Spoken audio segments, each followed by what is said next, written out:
Olá, seja bem-vindo. Somos a Igreja Verbo da Vida de Campo Grande, no Rio de Janeiro. E você ouvirá agora uma mensagem da Palavra de Deus. Desde que ela transforme a sua vida.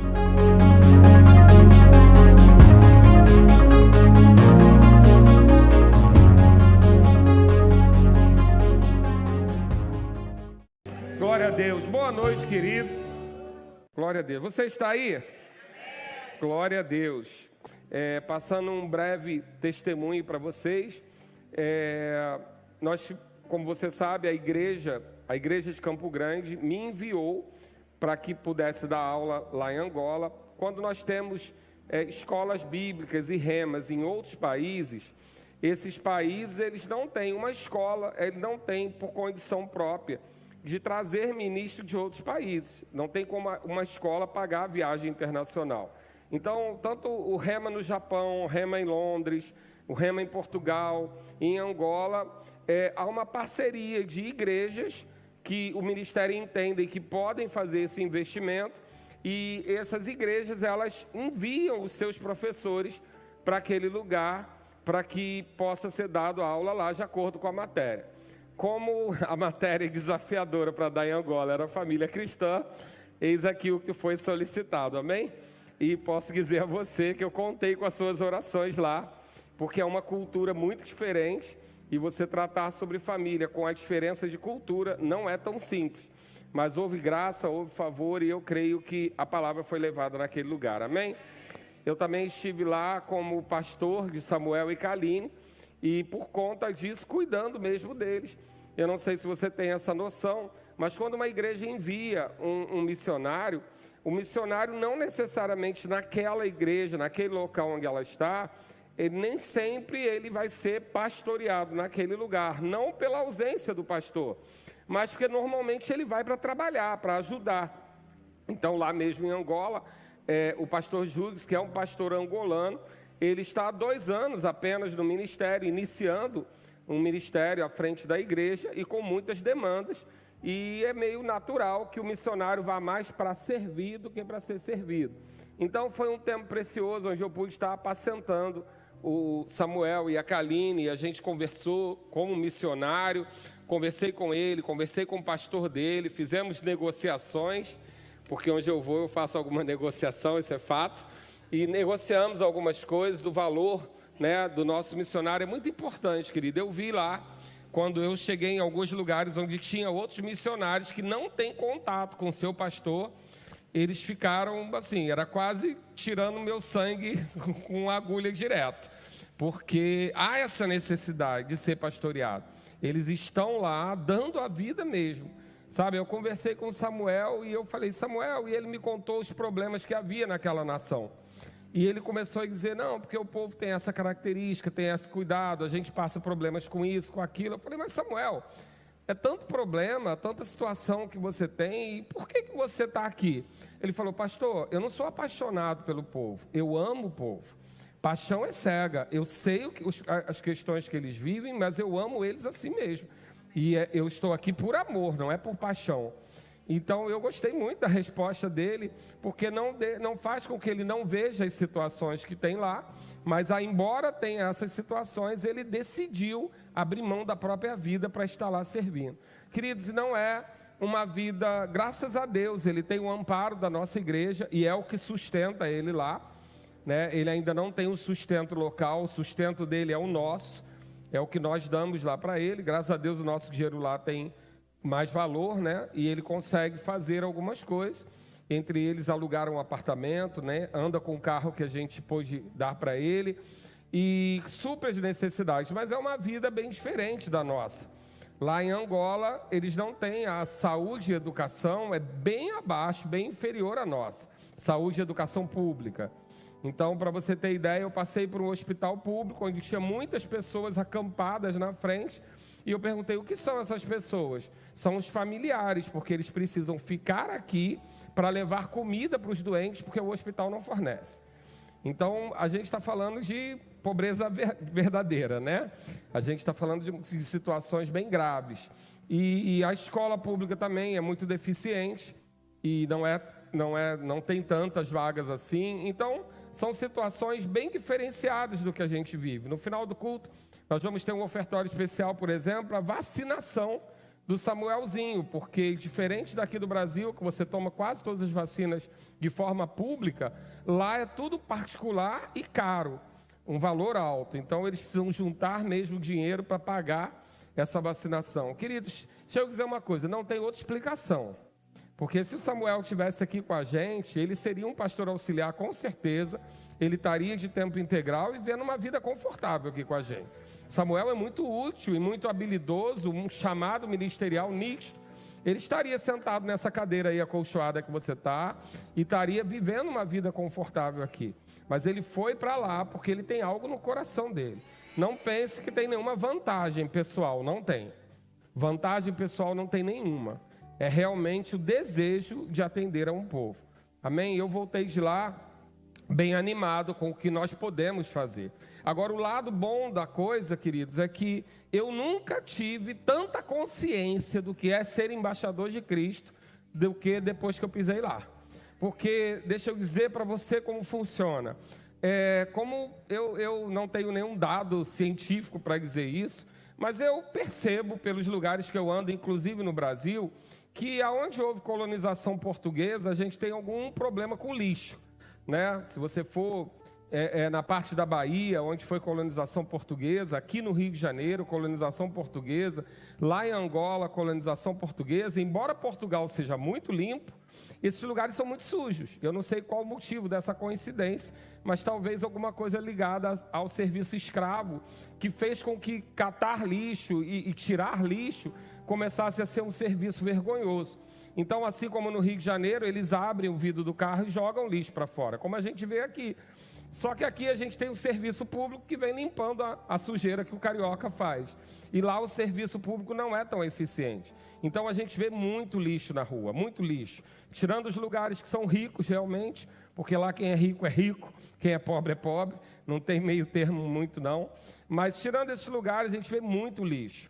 As ruas têm muito lixo. E o pouco angolano que eu tive contato, ele tem um pouco de vergonha de catar lixo. Eu tentei entregar um lixo para um rapaz que estava olhando, que pediu para olhar o nosso carro, e ele nem colocou a mão. Ele falou, não, deixa aí, e não colocou a mão. Então há algum aspecto cultural nisso que não deu para entender tanto, mas é muito lixo. Querido, e você vem naquela rua e você vê lixo para tudo quanto é lado, mas quando você entra na escada do Verbo da Vida, você sente cheiro de limpeza. Aí você começa a entrar naquela igreja, aquele padrão de excelência que a gente vive, o padrão de prosperidade, a palavra da fé, a palavra afirmativa, tudo isso está lá. E é realmente como se fosse um oásis. Quando você entra naquela igreja, e eu também vi em outras igrejas, a gente não está falando só da questão de ser cristão, mas a gente está falando mesmo da palavra da fé, porque é diferente. E quando eu entrava naquela igreja, a sensação estou numa embaixada. Porque a embaixada, ela não vive a realidade local. Não é assim? A embaixada da Suécia não come feijão com arroz, querido, aqui no Brasil. Eles comem a comida deles, eles têm o padrão deles. A embaixada, ela traz o padrão da sua terra natal para aquele lugar. E foi o que eu vi lá quando eu entrei na Igreja Verbo da Vida. Na Igreja Verbo da Vida e na Escola Verbo da Vida de Angola. Porque lá realmente funciona como Rema, mas por um processo jurídico, eles perderam o nome Rema. Mas eles funcionam todo o padrão do Rema e são reconhecidos como o Rema oficial de Tulsa. Então, quando você pisa lá, você tem a ideia de uma embaixada. Você esquece o que você viu na rua e você entra num lugar diferenciado, de aspecto diferenciado. Eu frequentei bons restaurantes lá, me levaram para bons restaurantes, muita gente querendo agradar, graças a Deus, e me levaram para bons restaurantes. E mesmo em bons restaurantes eu pude perceber que se a toalha de papel cai no chão, ela fica lá. Um dos banheiros mais bonitos que eu já vi na minha vida, tirei foto e tudo. Mas o papel estava lá no chão, não se pegava o papel do chão. Então tem esse aspecto cultural, mas quando entrava dentro do Verbo da Vida, dentro da onde tem a palavra da fé, o ambiente era outro. E por que eu estou dizendo isso para você? Porque você faz parte disso. Talvez você não saiba, querido, mas deixa eu explicar para você. Quando você dizima nessa igreja local, o seu dízimo ele entra para um caixa né, que é todo lugar do dízimo e oferta da igreja ordinária. Desse dízimo e oferta ordinária, nós dizimamos ao ministério. Então, há um dízimo para o ministério, mas também há uma parte, que são 2%, que a gente envia de todo o total do dízimo da igreja para investir em novas obras. Então, essas obras que abrem pelo mundo, você está ajudando a abrir. Você faz parte disso. E também tem 2% que é para missões, que também vai para essas pessoas, para ajudar essas obras. Então, querendo ou não querendo, avisa a pessoa que está do seu lado, você já está dentro. Amém? Você já está dentro, você já está inserido nesse processo. Nós damos uma nova oportunidade aqui no ofertório de missões, que é para que a gente vai poder contribuir com os missionários enviados pela igreja local. Por isso o ofertório de missões. Mas, independente disso, no seu dízimo, na sua oferta, já é enviado uma parte para o ministério para ter essa expansão. E, queridos, deixa eu dizer, é importante demais. Quando você vê essa palavra entrando lá, e um povo muito sofrido, que foi explorado mesmo, né? Uma colonização e extração, não é uma colonização de moradia. Assim como nós fomos no Brasil, lá eles foram muito mais. Porque aqui nós fomos explorados, mas nós não fomos vendidos, né? Lá eles foram explorados e escravizados, né? A visão de escravatura lá é bem diferente da que a gente tem aqui.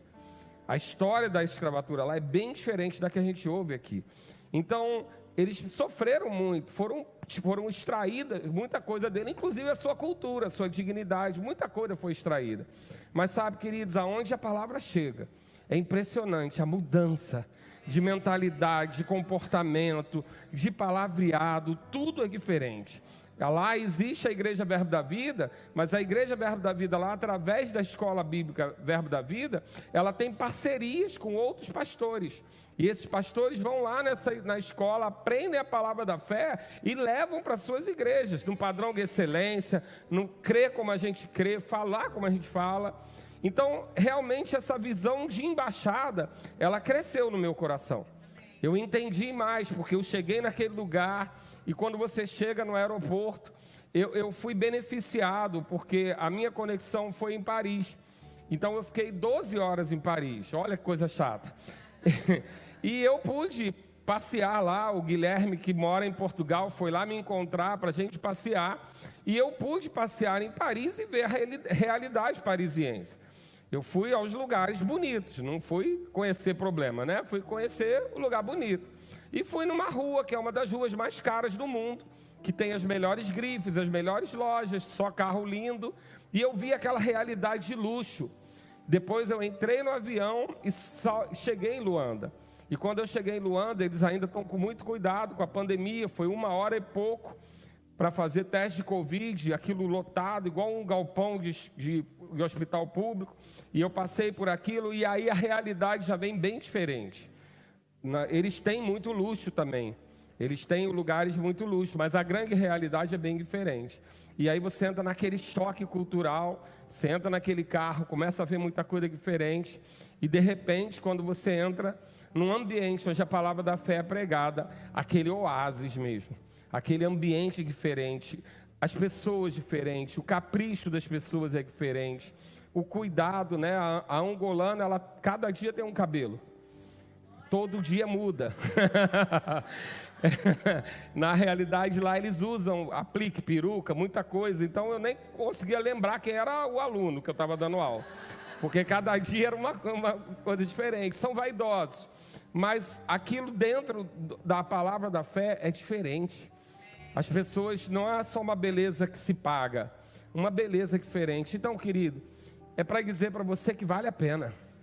Vale a pena, nós estamos alcançando com essa palavra, não há fronteira. Amém? Não há fronteira, não há aquilo que possa impedir.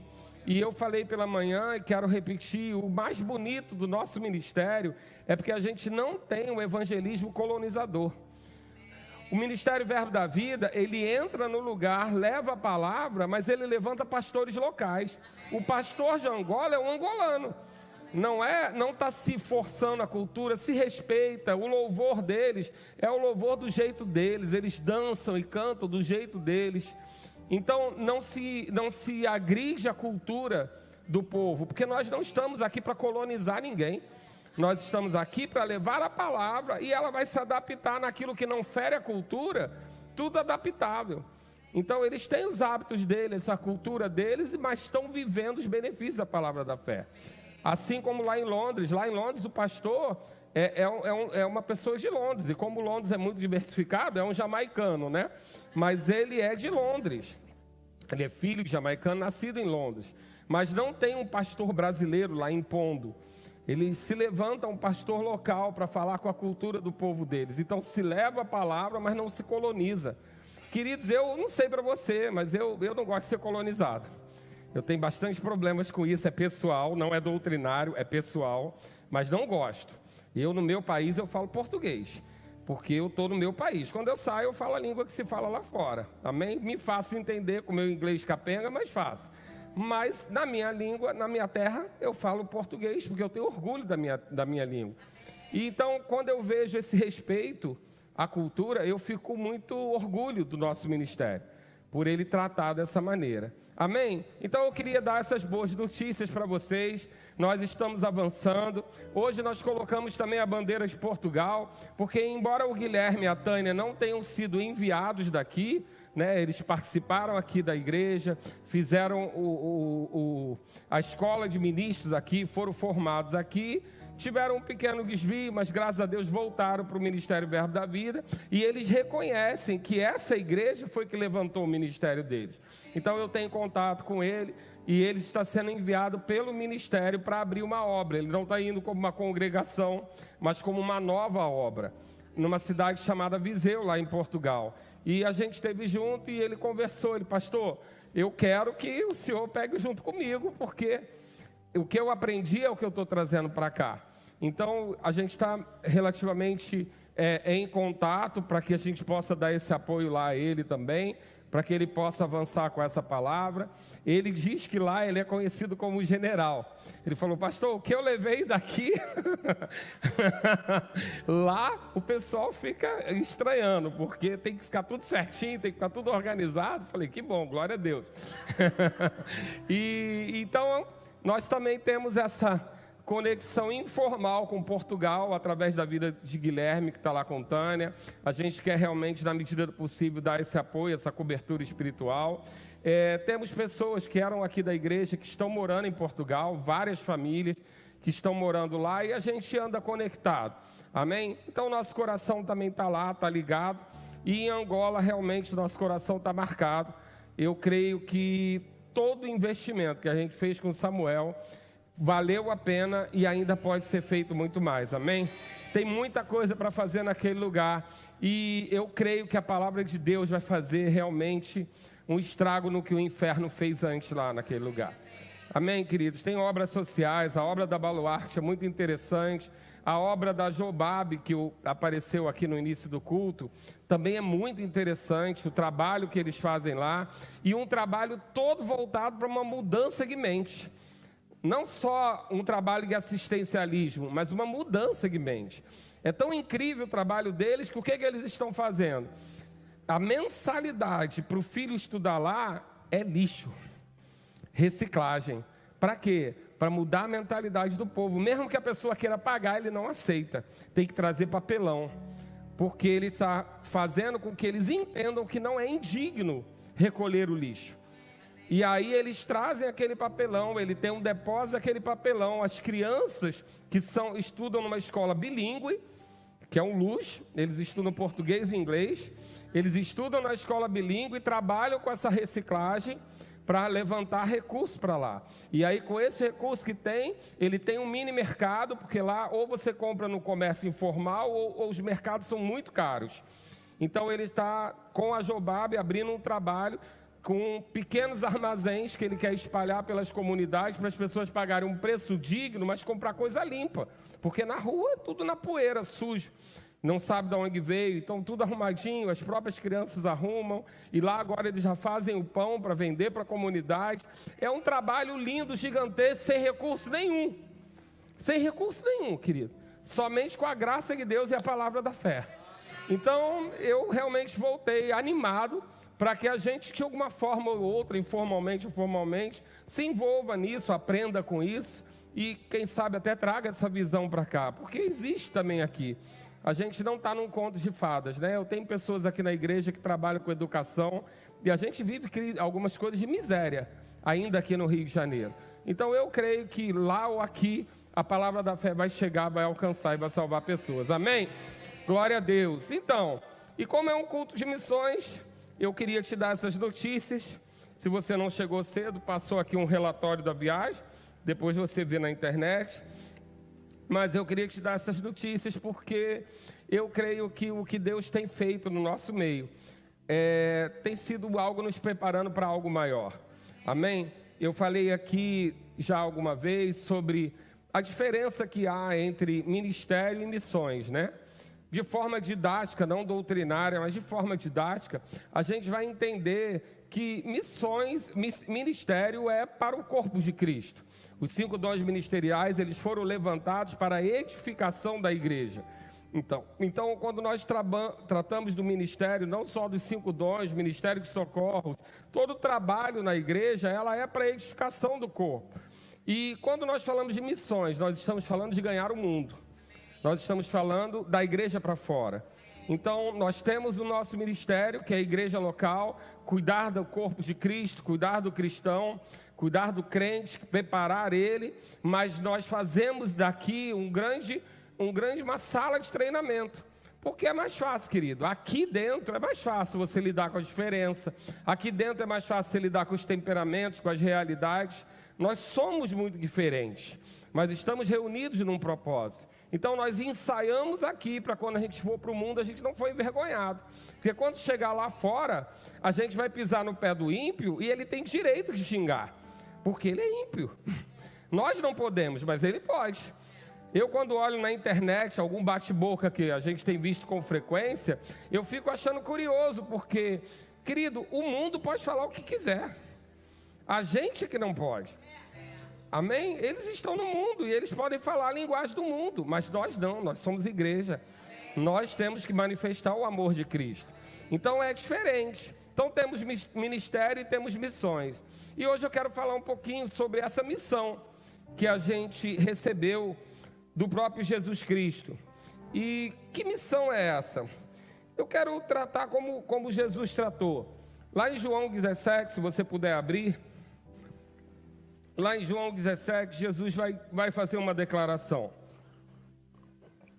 João capítulo 17, versículo 18 diz: assim como tu me enviaste ao mundo, também eu os enviei ao mundo. Então Jesus está dizendo que da mesma maneira como Deus enviou ele ao mundo, ele também nos enviou. E então existe um modo operante nesse envio. Deus enviou Jesus e Jesus nos envia. E ele diz que é da mesma forma. Eu não aconselho que você use regularmente, principalmente para estudo, mas eu gosto às vezes de dar uma olhada na Bíblia, a mensagem. E nesse texto ela é muito interessante, porque ela usa a seguinte versão: assim como me deste uma missão no mundo, eu dei a eles uma missão no mundo. Então, quando Jesus foi enviado, ele veio com uma missão. E nós fomos enviados com Jesus também com uma missão. E qual é essa missão? O que é para fazer? Ora, o próprio Jesus diz que ele não veio ao mundo fazer a própria vontade, mas ele veio fazer a vontade daquele que o enviou. Isso está lá em João 6,38. Porque eu desci do céu não para fazer a minha própria vontade, mas a vontade daquele que me enviou.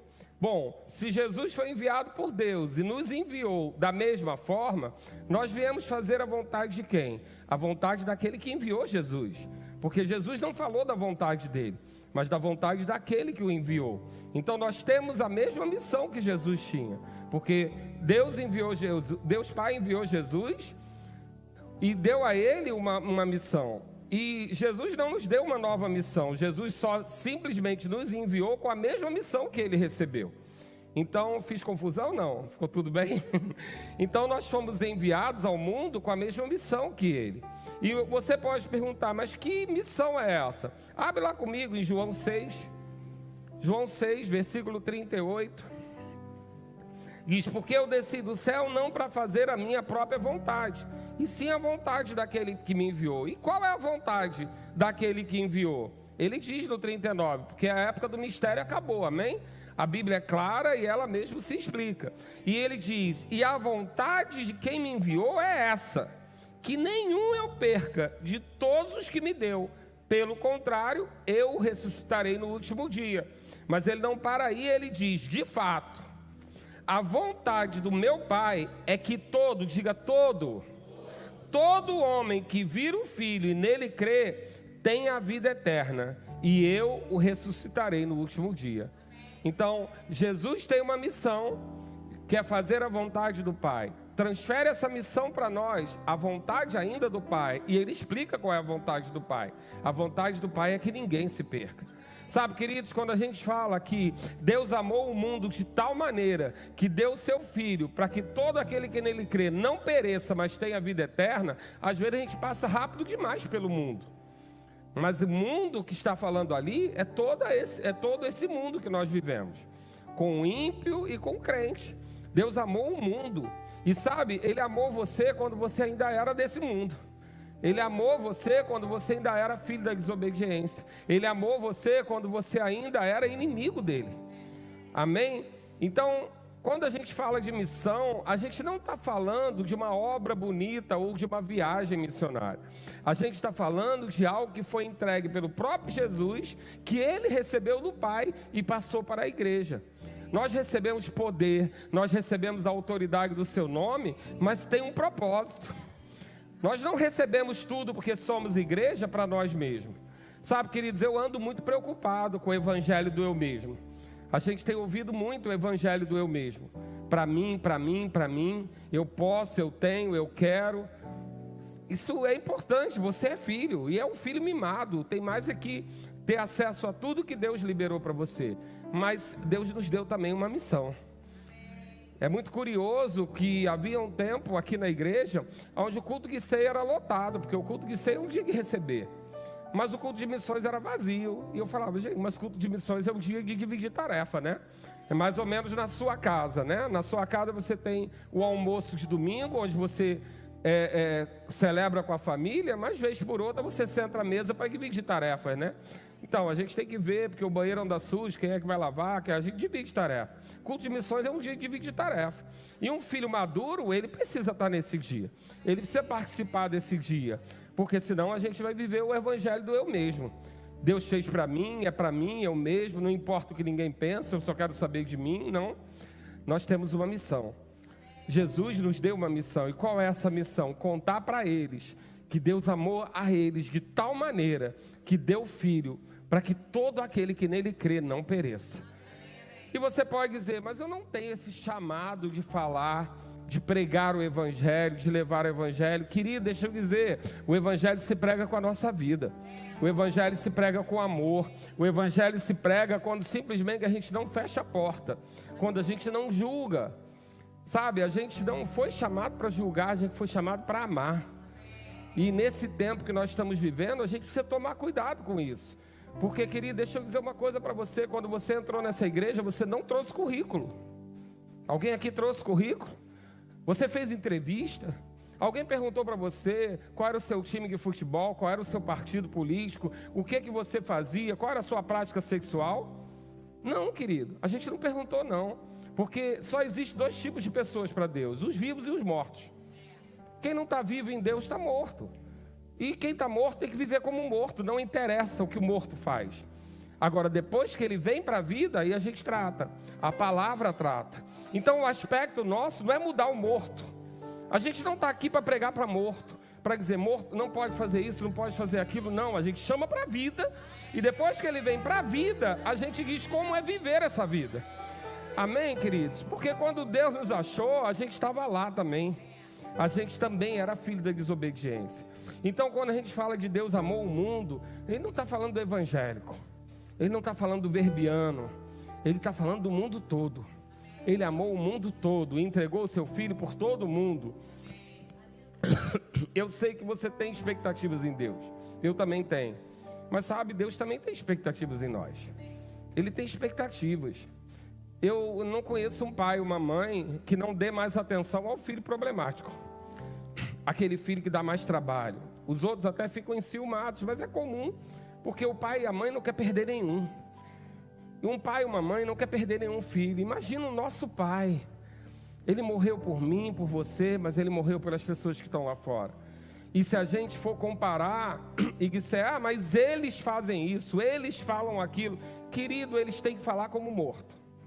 E está tudo bem, porque eles vão viver a natureza deles, como nós já vivemos. Agora, nós temos que mostrar para eles a nossa natureza. Nós temos que mostrar para eles que vida que nós temos. Então, eu quero que você abra lá comigo, e talvez hoje a gente fique nessa conversa um pouco mais séria, mas eu creio que Deus está nos chamando para um outro nível. Eu creio que Deus está nos levando para outro nível.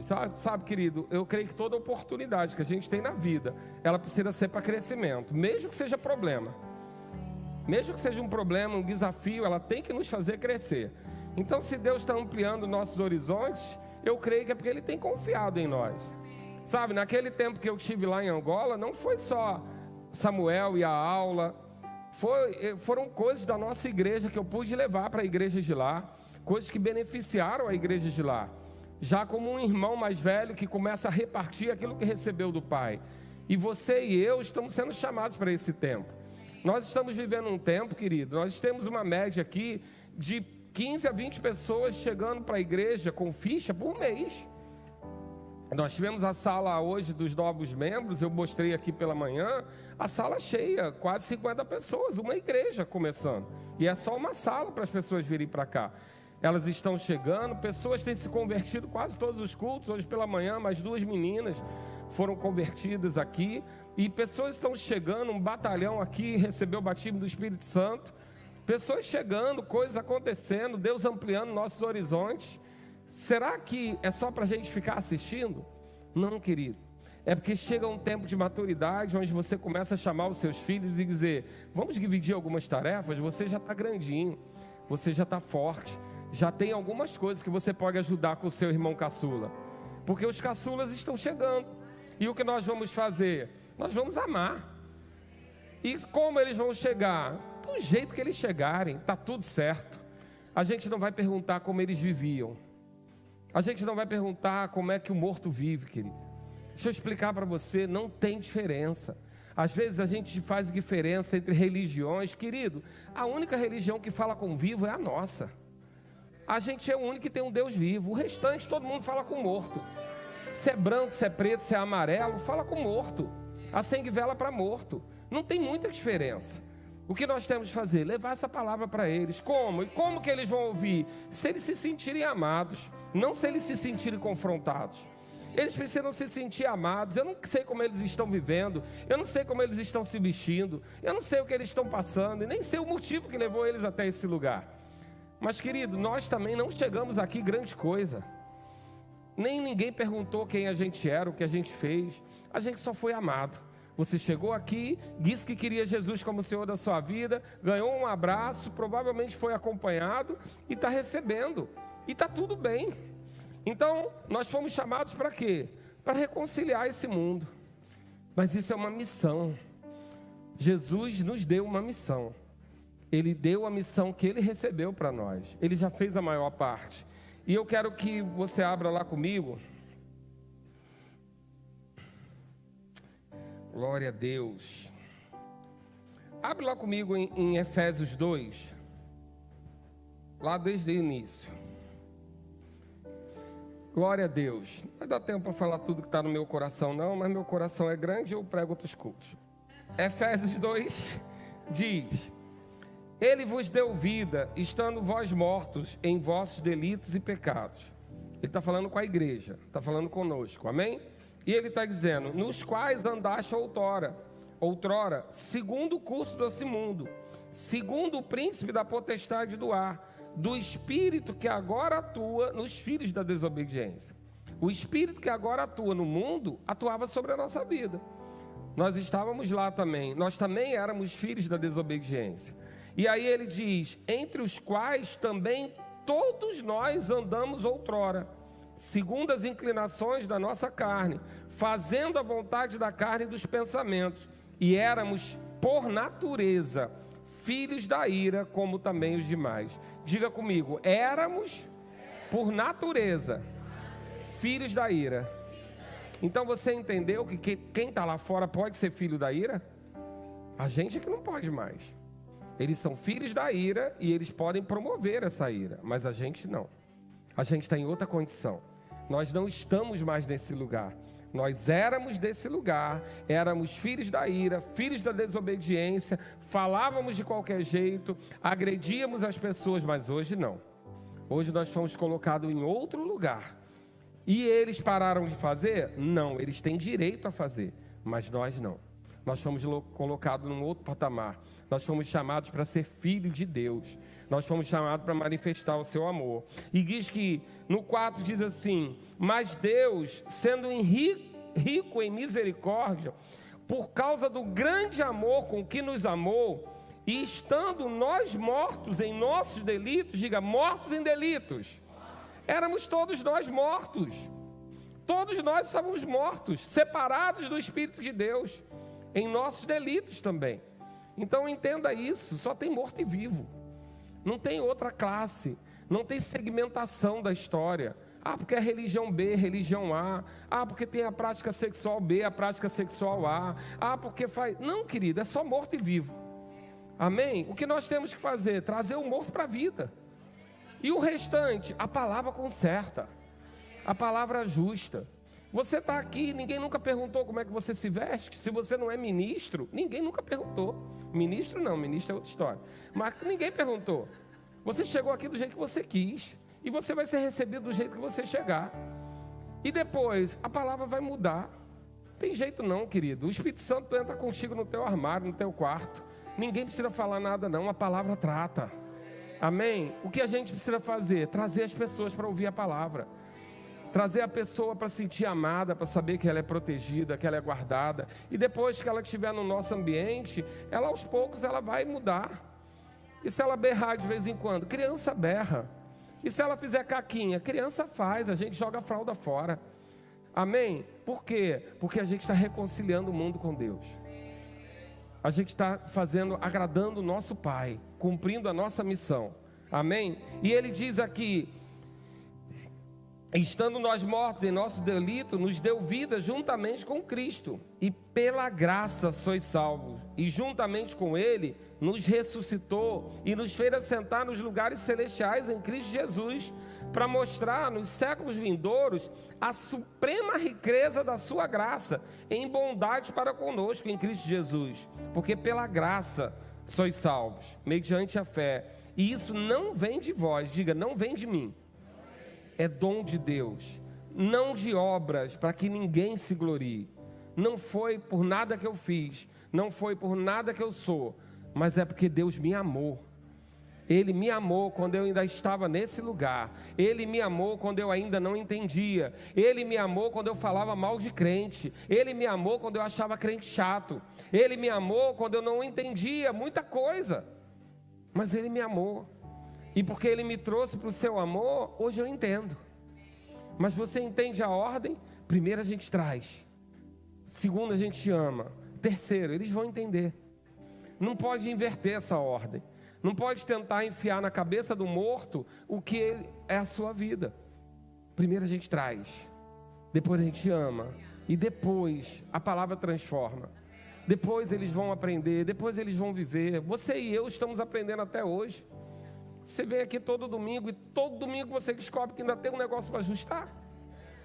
Não é verdade? Imagina então quem está chegando. A palavra transforma, querido. Amém? A palavra transforma. Romanos 3, no versículo 23, diz que pois todos pecaram e carecem da glória de Deus. Todos. Deus amou todo mundo de tal maneira, porque todos careciam dessa glória. Todos precisavam do perdão de Deus. Mas quem deu o primeiro passo? Ele. Não foi você, foi Ele. Ele apagou a ira dele. Ele fez as pazes. Ele fez a propiciação do pecado. Ele que fez. E nós o que fizemos? De alguma maneira a gente foi amado. De alguma maneira a gente sentiu esse amor. E a gente se sentiu perdoado. E o que nós fizemos foi só aceitar esse perdão. Mas nós não merecíamos. Nós não fizemos nada por eles. Nós éramos filhos da ira. Nós éramos filhos da desobediência. Nós falávamos como eles. Nós não entendíamos as coisas como eles. Sabe, queridos, eu tenho muito cuidado, porque eu tenho filhos e eu não quero viver uma igreja perseguida. A gente não vive uma igreja perseguida no Brasil. Pelo amor de Deus, né? Vamos falar sério. Porque houve gracinha na faculdade. Por favor, né? Tem gente brincando a vera. A gente não vive uma perseguição no Brasil. Mas também eu não quero ser a igreja perseguidora. A história já fez isso e foi muito ruim. Amém? Nem perseguido, nem perseguidora. Eu quero ser a igreja de Cristo, a que ama, independente do seu partido político, independente do time que você torce, independente daquilo que você pensa. Nós não vamos concordar com tudo, graças a Deus. Nós não vamos concordar. Provavelmente, se eu sentar com você, eu vou discordar de muitas coisas. Mas deixa eu dizer uma coisa para você. A gente não foi chamado para falar das nossas diferenças. A gente foi chamado para falar daquilo que nos une. O que nos une aqui é Cristo. É Jesus Cristo. O que nos une aqui é o amor de Deus. O que nos une aqui é o nosso propósito. Todos nós temos um propósito, foi Deus que colocou. E eu preciso do que está em você, e você precisa do que está em mim. Amém? Mas nós não estamos aqui, nós não preenchemos nenhum currículo. Não tinha nada lá na porta dizendo para qual o seu time. Né? Imagina, se eu fosse perguntar isso. Oh, meu Deus, eu moro em frente a um amplo flamenguista. Eu ia proibir todos eles de entrarem aqui. Eles não me deixam dormir na quarta-feira. Mas, querido, ninguém perguntou seu time, ninguém perguntou em quem você vota, ninguém perguntou qual é a sua prática sexual, porque não nos interessa. A gente quer que você tenha vida. Agora, depois que a vida chegar, eu tenho certeza que você vai mexer em algumas coisas. Alguns até vão largar o Flamengo, desculpa, brincadeira. Depois eu não tenho time não, queridos, é só para implicar com eles. Amém? Eu torço por mim e por Jesus e tá bom demais. Mas você entende isso? Que o nosso motivo não é colocar filtro na porta, é deixar o povo entrar, deixar ele receber a palavra, deixar ele provar da unção, deixar ele provar do amor. E querido, a palavra restaura. Sabe, dentro aqui, perto de você, tem pessoas se livrando de questões sexuais, tem pessoas se livrando de adultério, porque não tem diferença nenhuma não. Não tem diferença nenhuma não. É tudo obra da carne. Se é homem com homem, mulher com mulher, ou a mulher dos outros, é tudo obra da carne. Não tem diferença não. Às vezes a gente fica querendo dizer o que é pecadinho, o que é pecadão. É tudo carne. Cheira mal todas elas. Mas e agora? O que vai fazer? A gente vai te amar. E você, por conta do amor de Deus, vai largar essas coisas. Porque você vai ficar tão cheio do Espírito, tão cheio do amor de Deus, que você não vai querer. Ninguém vai te forçar, não. Você vai entender que você é tão precioso, tão valoroso, que essas coisas não combinam com você. Sabe, querido, santidade não é o motivo da graça. Santidade é consequência. É porque você vive na graça e entende a graça que você se santifica. Você está num privilégio tão grande de ser amado por Deus, que simplesmente você começa a dizer, isso não combina. Eu sou tão precioso, isso não combina. Sabe, queridos? Então, vamos amar. Vamos amar. Acho que eu fui lá para Angola e fiquei igual o João, né? Fui bravo, voltei mansinho. Não vou falar um santo. Mas é porque, queridos, deixa eu dizer, a nossa responsabilidade é tão grande, tão grande.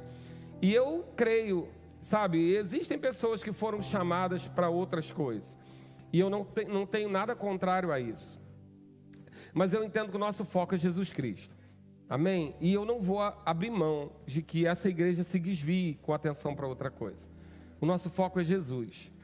Aqui, enquanto eu estiver aqui, eu não vou permitir que haja qualquer coisa que nos divida. O nosso foco é Jesus. O nosso foco é atender o trabalho que Jesus nos deu, a missão que Jesus nos deu. E a missão que Ele nos deu é contar ao mundo que Jesus morreu por eles e que Deus ama eles. Amém? E Ele continua dizendo em Romanos 3:24, sendo justificados gratuitamente por sua graça, mediante a redenção que há em Cristo, a quem Deus propôs no seu sangue como propiciação, mediante a fé, para manifestar a sua justiça, por ter Deus, na sua tolerância, diga comigo, na tolerância, deixado impunes os pecados anteriormente cometidos, tendo em vista a manifestação da sua justiça no tempo presente, para ele mesmo ser justo e o justificador daquele que tem fé em Jesus. O que ele está dizendo aqui? Nós tínhamos ofendido a Deus, mas Deus, na sua tolerância, ele mesmo providenciou para resolver essa questão. Foi ele o apaziguador da ofensa recebida. Ele colocou o próprio Filho como propiciação, ou seja, o apaziguador, aquele que apagou o pecado. Querido, se ele fez isso por nós, eu creio que a nossa missão seja fazer isso com o mundo. Nós sejamos os apaziguadores. Mas eu fui ofendido.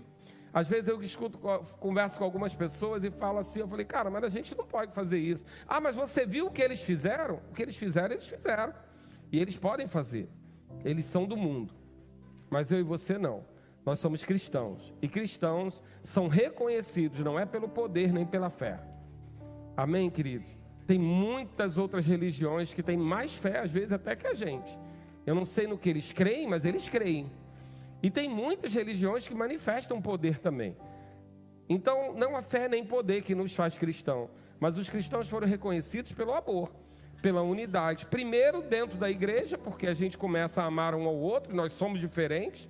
E depois que a gente treina bastante aqui, a gente vai lá para fora e começa a amar o pecador, começa a amar o perdido. Sabe, queridos, a nossa função é entender que nós temos a boa notícia. Somos nós que temos a boa notícia. Você hoje sabe que Deus ama você, que Ele é um bom Pai, que você tem direito à cura, provisão, prosperidade, a uma família. Eles não sabem, eles conquistam tudo no braço, mas nós podemos levar essa boa notícia. E eu quero concluir com isso, lendo um texto de Ezequiel, que pode até parecer um pouquinho bravo, mas não é não. É só uma pista, lá no Velho Testamento, daquilo que Deus estava conversando conosco. Ezequiel, capítulo 3, versículo 17, diz assim: hoje é o culto de missões, amém? Glória a Deus. Filho do homem, eu te dei, Ezequiel 3,17, eu te dei por atalaia sobre a casa de Israel, da minha boca ouvirás a palavra, e os avisarás da minha parte. Quando eu disser ao perverso, certamente morrerás, e tu não os avisares, e nada disseres para o advertido o seu mau caminho, para lhe salvar a vida, esse perverso morrerá da sua iniquidade, mas o sangue da tua mão eu requererei. Isso é velha aliança. Nós estamos falando somente uma pista daquilo que Deus pensa. Mas eu fico pensando, tem um vizinho meu com câncer terminal, e eu conheço um médico que tem a cura para ele, e eu não conto para ele, e ele morre. Como eu vou dormir sabendo que eu podia ter livrado ele daquele lugar e não livrei? Sabe, queridos, é o que nós temos na mão. Nós temos a cura, nós temos a salvação, nós temos o conhecimento de que Deus é bom. E o mundo não sabe disso, porque estão vendendo um Deus torto aí fora. Estão falando de um Deus que não é o Deus que a gente serve. E a gente vai deixar isso continuar acontecendo, para que as pessoas confundam o Deus que a gente serve com o Deus que tem sido pregado, um Deus de medo, um Deus de pressão. Não, querido. A gente vai pregar o Deus de amor que a gente conhece. E quando essa pessoa talvez não aceitar, porque aqui está falando de morte física, mas eu estou falando de morte espiritual. Se eu tenho a salvação para essa morte espiritual, a gente precisa começar a contar isso. A gente precisa começar a falar isso. E quando que as pessoas vão ouvir? Quando elas se sentirem amadas. Quando elas se sentirem amadas, elas vão querer ouvir a gente. Elas vão querer ouvir o que a gente tem para dizer. Então, queridos, eu creio que a gente está indo para essa estação. Uma estação onde a gente vai gastar menos energia com as nossas diferenças e gastar mais energia com aquilo que nos une, com aquilo que nós temos em comum, o amor de Cristo. E nós vamos começar a cumprir a nossa missão. Nós vamos começar a ir lá fora e começar a dizer: olha, vem do jeito que você está, Vem, eu sei que você não concorda comigo, mas vem, porque quando chegar lá, você vai provar desse amor e você vai querer ficar. É essa a nossa missão. Dizer ao mundo que Jesus morreu por todos eles. Não foi por mim e por você, mas por todos. E nós vamos fazer isso, amém? Glória a Deus.